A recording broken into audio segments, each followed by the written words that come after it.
Hi friends, എല്ലാവർക്കും നമസ്കാരം. ഞാൻ ഇന്ന് വന്നിട്ടുള്ളത് ബ്രേക്ക്ഫാസ്റ്റിന് ചപ്പാത്തിയുടെ കൂടെയും അപ്പത്തിൻ്റെ കൂടെയും പൂരിയുടെ കൂടെയും കഴിക്കാൻ പറ്റിയ നല്ലൊരു പച്ചപ്പട്ടാണി വെച്ചിട്ടുള്ള ഒരു സ്റ്റൂ കറിയുമായിട്ടാണ്. എന്നാൽ എങ്ങനെയാണ് അത് ഉണ്ടാക്കുന്നതെന്ന് നമുക്ക് നോക്കാം. ഈ റെസിപ്പി ഉണ്ടാക്കാനായി ഞാൻ ഒരു അരക്കപ്പ് പച്ചപ്പട്ടാണി എടുത്തിട്ടുണ്ട്. അതൊരു ബൗളിലേക്ക് ഇട്ട് കൊടുക്കാം. അതിലേക്ക് അത് സോക്ക് ചെയ്യാൻ വേണ്ടി ആവശ്യത്തിന് വെള്ളം ഒഴിച്ചു കൊടുക്കാം.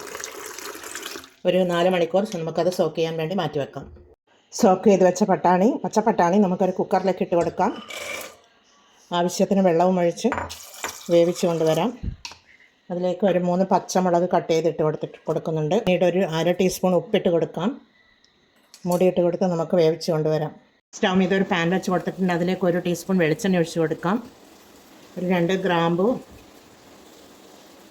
ഒരു ഏലക്കായ, ഒരു പട്ട, ഇതൊക്കെ ഇട്ട് കൊടുത്ത് അതിനുശേഷം ഒരു മീഡിയം സൈസ് സവാളയാണ് ചെറുതായി കട്ട് ചെയ്തെടുത്തിട്ടുള്ളതാണ്, അതിട്ട് കൊടുക്കാം. പിന്നീട് 2 പച്ചമുളക് കട്ട് ചെയ്തിട്ട് കൊടുത്തിട്ടുണ്ട്. പിന്നീട് ഒരു ചെറിയ കഷ്ണം ഇഞ്ചിയും ഒരു 3 വെളുത്തുള്ളിയും കൂടി ചതച്ചെടുത്തിട്ടുള്ളതാണ്, അതുകൂടി ഇട്ട് കൊടുത്തു. പിന്നീട് ഒരു തക്കാളിയുടെ പകുതിയാണ്, അതുകൂടി ഇട്ട് കൊടുക്കുന്നുണ്ട്. എല്ലാം കൂടി ഇട്ട് കൊടുത്തൊന്ന് ഇളക്കി കൊടുക്കാം. ഇതൊന്ന് വഴന്ന് വരണം. പിന്നീട് നമുക്ക് പൊടികൾ ഇട്ട് കൊടുക്കാം. ഒരു 1/4 ടീസ്പൂൺ മഞ്ഞൾ പൊടി ഇട്ട് കൊടുക്കാം. പിന്നീട് ഒരു 1/2 ടീസ്പൂൺ ജീരകത്തിൻ്റെ പൊടിയാണ്, അതുകൂടി ഇട്ട് കൊടുക്കാം. പിന്നീട് ഫ്രഷ് കുരുമുളക് പൊടിച്ചെടുത്തതല്ല, ചതച്ചെടുത്തിട്ടുള്ളതാണ്, അതുകൂടി ഇട്ട് കൊടുത്ത് ഒന്ന് ഇളക്കി കൊടുക്കാം. 1 മിനിറ്റ് വഴറ്റി കൊടുക്കാം. ഈ മസാലക്ക് വേണ്ട ഉപ്പിട്ട് കൊടുക്കാം. ഒരു 1/2 ടീസ്പൂൺ ഉപ്പിട്ട് കൊടുക്കാം. 1/2 ടീസ്പൂൺ ഉപ്പ് ഞാൻ പച്ചപ്പട്ടാണിയിൽ വേവിക്കുമ്പോൾ ഇട്ട് കൊടുത്തിരുന്നു.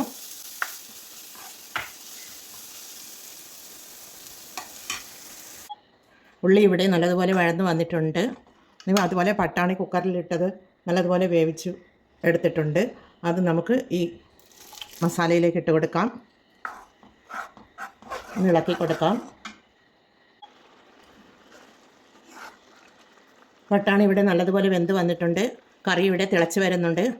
അതിലേക്ക് നമുക്ക് ഒരു 1/2 കപ്പ് 1 മുറി തേങ്ങയുടെ കട്ടിപ്പാലാണ്, തേങ്ങാപ്പാലാണ്, അത് ഒഴിച്ചു കൊടുക്കാം. ഒഴിച്ചു കൊടുത്തൊന്ന് ഇളക്കി കൊടുക്കണം.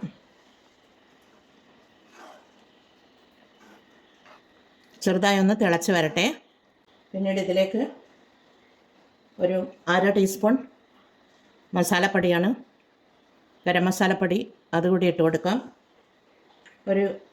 കുറച്ച് കറിവേപ്പിലയാണ്, അത് ഇട്ട് കൊടുക്കുന്നുണ്ട്. ഇട്ട് കൊടുത്തൊന്ന് ഇളക്കി കൊടുക്കാം.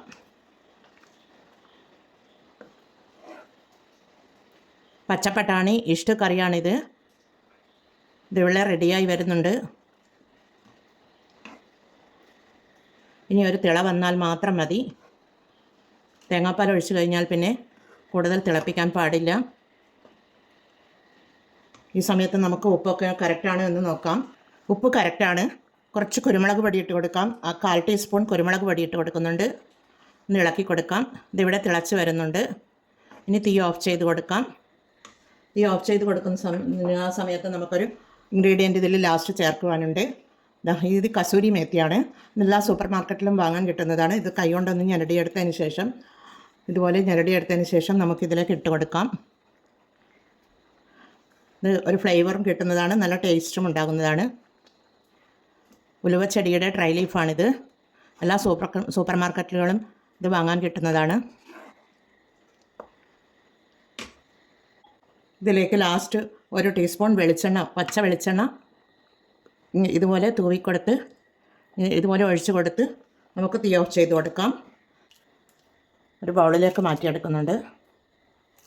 നല്ല അടിപൊളി പച്ചപ്പട്ടാണി കറിയുടെ റെഡിയാണ്.